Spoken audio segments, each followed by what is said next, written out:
Late tonight, 1995 was the year of the largest act of domestic terrorism in U.S. history, the Oklahoma City bombing. A new documentary premieres tonight on the PBS series American Experience that takes a fresh look at that traumatic event and what led up to it. Jeffrey Brown has the story. There's heavy damage. April 19, 1995. About a third of the building has been blown away. A Ryder rental truck with 5,000 pounds of explosives ripped through the Alfred P. Murrah Federal Building in Oklahoma City. 168 people were killed, 19 children among them. I thought, who has come in here and done this terrible thing?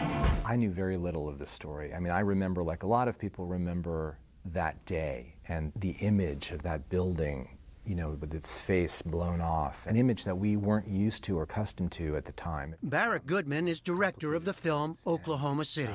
While I think a lot of people remember this as a simple story of a lone terrorist committing an act, it actually has very deep roots. And when we pulled on those roots, a whole nother story sort of appeared.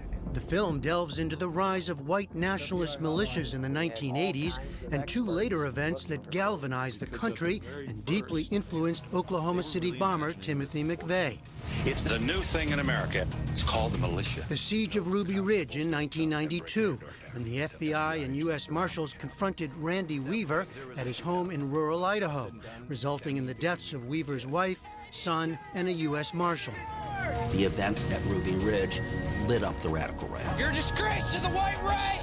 And the following year, Waco, Texas, when federal agents, responding to reports of weapons stockpiling, attempted to arrest the leader of a religious sect known as the Branch Davidians. A firefight broke out, killing 10, including 4 ATF agents. And after a 51-day standoff, the complex went up in flames as agents moved in with tear gas. More than 70 people died. Just arrived today. During the long standoff, then 24-year-old Army veteran Timothy McVeigh had been watching nearby.